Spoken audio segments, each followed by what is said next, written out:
মর্ত্যলোকের এক পল্লীতে শনিদেবের মহিমা ও ন্যায় বিচারের কথা মুখে মুখে ফিরত। মানুষ জানে শনিদেব যেমন কঠোর বিচারক, তেমনি তিনি ভক্তের ত্রাণকর্তা। তার দৃষ্টিতে ভালো মন্দ বিচার হয় এবং সেই বিচার অনুসারেই ফল ভোগ করতে হয়।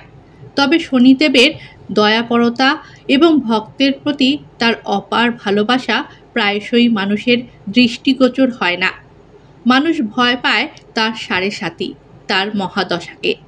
কিন্তু ভক্তের কল্যাণে যে তিনি কত ছদ্মবেশ ধারণ করে অবতীর্ণ হন, তা কেবল কদাচিৎ উপলব্ধি করা যায়। এই গল্পটি তেমনই এক ভক্তের, যার নাম ছিল প্রদ্যুম্ন। প্রদ্যুম্ন ছিল এক দরিদ্র গ্রাম্য শিল্পী। সে মাটির জিনিস তৈরি করত, দেবদেবী, পশু পাখি এবং মানুষের নানা মূর্তি। তার হাতে ছিল এক অদ্ভুত জাদু। তার তৈরি মূর্তিগুলো যেন প্রাণ পেত। কিন্তু তার শিল্পকলার কদর করার মতো কেউ ছিল না। গ্রামে তার কাজের তেমন চাহিদা ছিল না, আর শহরে গিয়ে বিক্রি করার মতো অর্থও তার ছিল না। দিনের পর দিন সে অভাবের সাথে লড়াই করে যেত, তবুও তার মুখে কোনো অভিযোগ ছিল না। সে বিশ্বাস করত একদিন তার সুদিন আসবে, কারণ সে জানে তার শিল্পে কোনো ত্রুটি নেই, তার মন পবিত্র। প্রতিদিন সে স্নান সেরে শনিদেবের মন্দিরে যেত। নিজের হাতে তৈরি একটি ছোট মাটির প্রদীপ জ্বালিয়ে ভক্তি ভরে প্রণাম করত। তার প্রার্থনা ছিল শুধু একটাই, হে শনিদেব, আমি কেবল আমার শিল্পকে সকলের কাছে পৌঁছে দিতে চাই। আমি অর্থ চাই না, যশ চাই না। কেবল আমার এই হাতের কাজ দিয়ে আমি সকলের মুখে হাসি ফোটাতে চাই। প্রদ্যুম্নের স্ত্রী মালতী ছিল তার জীবনের একমাত্র অবলম্বন। সে ছিল অত্যন্ত সহনশীলা এবং স্বামীর প্রতি অটল বিশ্বাসী। মালতীও জানত প্রদ্যুম্নের শিল্পকলার মূল্য। তারা দিনের পর দিন কেবল নুন ভাত খেয়ে জীবন ধারণ করত, কিন্তু তাদের বিশ্বাসে কোনো ফাটল ধরেনি। একদিন গ্রামে এক নতুন ঘটনা ঘটল। দূরের এক রাজ্যের মহাধনী বণিক ভৈরবানন্দ এসেছিলেন মন্দির পরিদর্শনে। ভৈরবানন্দ ছিলেন অত্যন্ত অহংকারী এবং অর্থগর্বী। তিনি নিজেকে এতটাই শ্রেষ্ঠ মনে করতেন যে অন্য কাউকে তিনি সম্মান করতেন না, বিশেষ করে দরিদ্রদের। মন্দিরে তিনি যখন প্রবেশ করলেন, তখন তার নজরে পড়ল প্রদ্যুম্নের জ্বালানো ছোট্ট মাটির প্রদীপটি। প্রদীপের আলোয় তখন প্রদ্যুম্ন ভক্তি ভরে প্রণাম করছিল। ভৈরবানন্দ হাসলেন বিদ্রূপের হাসি। এই রকম তুচ্ছ প্রদীপ জ্বালিয়ে কি দেবতার কৃপা পাওয়া যায় নাকি? আরে যখন কিছু দেবে তখন এমন কিছু দাও যা চোখে পড়ে। সোনা, রূপা, হিরে এই সব দিতে হয় দেবতাকে। প্রদ্যুম্ন মাথা নিচু করে রইল। তার চোখে জল এসে গিয়েছিল। সে কোনো উত্তর দিল না। সে জানত তার সামর্থ্য নেই। ভৈরবানন্দ আরও কিছু বিদ্রূপ বাক্য ছুড়ে দিয়ে চলে গেলেন। প্রদ্যুম্নের মনে গভীর কষ্ট হলো। সেদিন রাতে সে মালতীকে সব কথা বলল। মালতী সান্ত্বনা দিয়ে বলল, ছি, তুমি মন খারাপ করো না। তোমার ভক্তি শনিদেবের কাছে আসল। তিনি এই সব কিছু দেখছেন। সত্যিই তাই, শনিদেব সব কিছুই দেখছিলেন। তিনি ভৈরবানন্দের অহংকার এবং প্রদ্যুম্নের সরল ভক্তি দেখে মনে মনে এক পরিকল্পনা করলেন।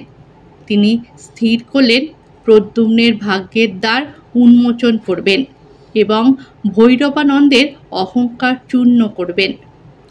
পরদিন সকালে প্রদ্যুম্ন যখন তার প্রতিদিনের মতো নদীতে স্নান করতে গিয়েছিল, তখন সে ঘাটের কাছে এক অপরিচিত বৃদ্ধকে দেখতে পেল। বৃদ্ধের পরনে ছিল জীর্ণ বস্ত্র, চুল আর দাড়ি সাদা, কিন্তু তার চোখে ছিল এক অদ্ভুত দীপ্তি। বৃদ্ধের হাতে ছিল একটি ভাঙা লাঠি, আর তিনি অত্যন্ত ধীর গতিতে হাঁটছিলেন। প্রদ্যুম্ন দৌড়ে গিয়ে বৃদ্ধকে প্রণাম করল এবং জিজ্ঞেস করল, বাবা, আপনি কি এই গ্রামের নতুন? আপনাকে তো আগে দেখিনি। বৃদ্ধ মৃদু হেসে বললেন, আমি পথভ্রষ্ট পথিক বাবা, অনেক দূর থেকে আসছি। তোমার গ্রামে একটু আশ্রয় খুঁজছি। প্রদ্যুম্ন বলল, নিশ্চয়ই বাবা, আমার ছোট কুঠির আছে, সেখানেই আপনি থাকতে পারেন। আমি দরিদ্র হলেও অতিথি পরায়ণ। বৃদ্ধ প্রদ্যুম্নের সাথে তার কুঠিরে এলেন। মালতী বৃদ্ধের সেবা করল। প্রদ্যুম্ন কিছু ফল এনে বৃদ্ধকে খেতে দিল। বৃদ্ধ সেই ফল পরম তৃপ্তি সহকারে খেলেন। তারপর প্রদ্যুম্নের তৈরি মূর্তিগুলো দেখতে লাগলেন। তিনি অবাক হয়ে বললেন, আশ্চর্য, তোমার এই হাতের কাজে তো জীবন্ত রূপ আছে। তুমি কেন এই কাজ বিক্রি করো না? প্রদ্যুম্ন দীর্ঘশ্বাস ফেলে তার অসহায়তার কথা বলল। বৃদ্ধ মন দিয়ে শুনলেন এবং বললেন, বাবা, তোমার শিল্পে কোনো খামতি নেই, শুধু প্রচারের অভাবে তোমার এই কাজ সকলের কাছে পৌঁছাচ্ছে না। আমি তোমাকে একটি কাজ দিতে পারি। তুমি কি নটরাজ শিবের একটি মূর্তি তৈরি করতে পারবে? প্রদ্যুম্ন উৎসাহিত হয়ে বলল, নিশ্চয়ই পারবো বাবা, নটরাজ শিব আমার আরাধ্য দেবতা। বৃদ্ধ বললেন, তবে মনে রেখো, আমি সাধারণ নটরাজ মূর্তি চাই না। আমি চাই এমন এক মূর্তি যেখানে নটরাজ শিবের তাণ্ডব নৃত্য জীবন্ত হয়ে উঠবে। এমন মূর্তি যা দেখলে মনে হবে স্বয়ং মহাদেব নৃত্য করছেন। আর এই মূর্তি তৈরির জন্য তোমার কাছে মাত্র 7 দিন সময় আছে। যদি তুমি কাজটি সফলভাবে সম্পন্ন করতে পারো, আমি তোমাকে উপযুক্ত পারিশ্রমিক দেব। প্রদ্যুম্ন আনন্দে আত্মহারা হয়ে গেল। সে বৃদ্ধের প্রস্তাব গ্রহণ করল। বৃদ্ধ চলে গেলেন, কিন্তু তার পরিচয় দিলেন না। প্রদ্যুম্ন মালতীর দিকে তাকিয়ে বলল, আজ আমাদের বাড়িতে সাক্ষাৎ শনিদেব এসেছিলেন মালতী। তিনি বৃদ্ধের বেশে এসেছিলেন। আমার মন বলছে ইনি আমাদের দুঃখ দূর করবেন। 7 দিন ধরে প্রদ্যুম্ন দিন রাত এক করে কাজ করল। সে খাওয়া ঘুম ভুলে গেল। তার সমস্ত ধ্যান ছিল নটরাজ শিবের উপর। তার মন, বুদ্ধি, আত্মা সব যেন তার হাতের কাজে মিশে গিয়েছিল। মালতী তাকে নিয়মিত খাবার এনে দিত, জল দিত এবং তার যত্ন নিত। প্রদ্যুম্ন যখন নটরাজ মূর্তি তৈরি করছিল, তখন তার চোখে এক অদ্ভুত জ্যোতি ছিল। সে যেন তার সমস্ত আবেগ, সমস্ত ভক্তি সেই মূর্তিতে ঢেলে দিচ্ছিল। 7ম দিনে শেষ হলো সেই মহৎ শিল্পকর্ম, এক অপূর্ব নটরাজ মূর্তি। সেই মূর্তি দেখলে মনে হতো স্বয়ং মহাদেব এক্ষুনি নৃত্য শুরু করবেন। তার প্রতিটি ভঙ্গিমা, প্রতিটি পেশি, প্রতিটি চুলের গোছা যেন তাণ্ডব নৃত্যের ছন্দে দুলছে। ঠিক 7 দিন পর সেই বৃদ্ধ আবার এলেন। তার সাথে ছিল কয়েকজন সঙ্গী। তারা মূর্তির কাছে এসে স্তব্ধ হয়ে গেলেন। বৃদ্ধের চোখে ছিল আনন্দাশ্রু। তিনি বললেন, অপূর্ব, আমি এমন মূর্তি জীবনে দেখিনি। তোমার হাতের জাদুতে স্বয়ং মহাদেব এই মূর্তিতে আবির্ভূত হয়েছেন। তিনি প্রদ্যুম্নকে প্রচুর ধন সম্পদ দিলেন, যা সে জীবনেও কল্পনা করেনি। তিনি বললেন, এই মূর্তি আমি রাজ্যের মহাধনী বণিক ভৈরবানন্দকে বিক্রি করব। তিনি বহু বছর ধরে এমন একটি নটরাজ মূর্তি খুঁজছিলেন, যা তার মন্দিরে স্থাপন করা যায়। প্রদ্যুম্ন অবাক হয়ে জিজ্ঞেস করল, কিন্তু আপনি তো নটরাজ মূর্তি খুঁজছিলেন, ভৈরবানন্দ কেন? বৃদ্ধ হাসলেন, কিছু কথা সময়ে প্রকাশ পায় বাবা। তুমি তোমার কাজ পেয়েছ, এটাই বড় কথা। আর শনিদেব কখন কার ভাগ্য ফেরান তা তিনিই ভালো জানেন। বৃদ্ধ সেই নটরাজ মূর্তি নিয়ে ভৈরবানন্দের কাছে গেলেন।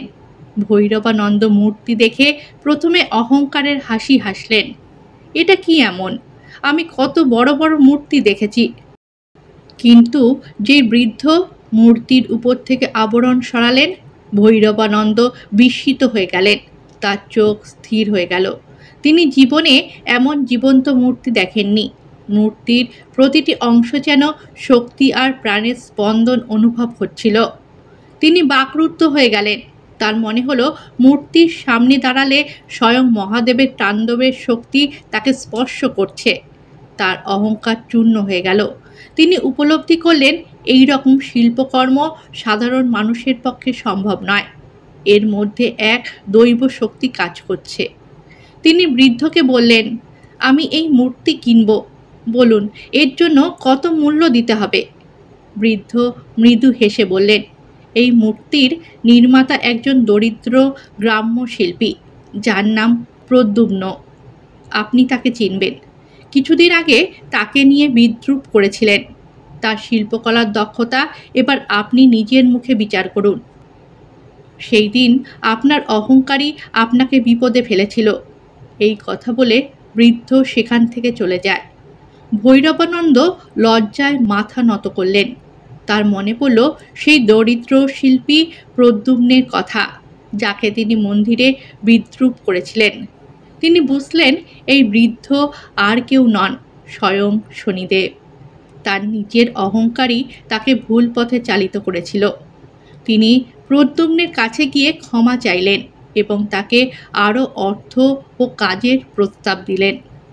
প্রদ্যুম্নের সুদিন ফিরে এলো। তার নাম চারিদিকে ছড়িয়ে পড়ল।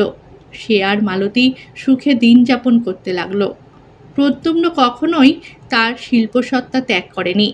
সে তার উপার্জিত অর্থ দিয়ে গ্রামের উন্নয়ন করল, দরিদ্রদের সাহায্য করল। সে জানত এইসব শনিদেবেরই কৃপা। শনিদেব তার ছদ্মবেশ ত্যাগ করে অদৃশ্য হলেন। তিনি প্রমাণ করলেন তিনি কেবল কঠোর বিচারক নন, তিনি ভক্তের প্রতি দয়ালুও বটে।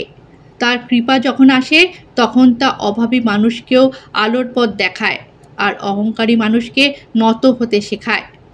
প্রদ্যুম্ন এবং ভৈরবানন্দ দুজনেই এই অলৌকিক অভিজ্ঞতার মাধ্যমে শনিদেবের মহিমা উপলব্ধি করল।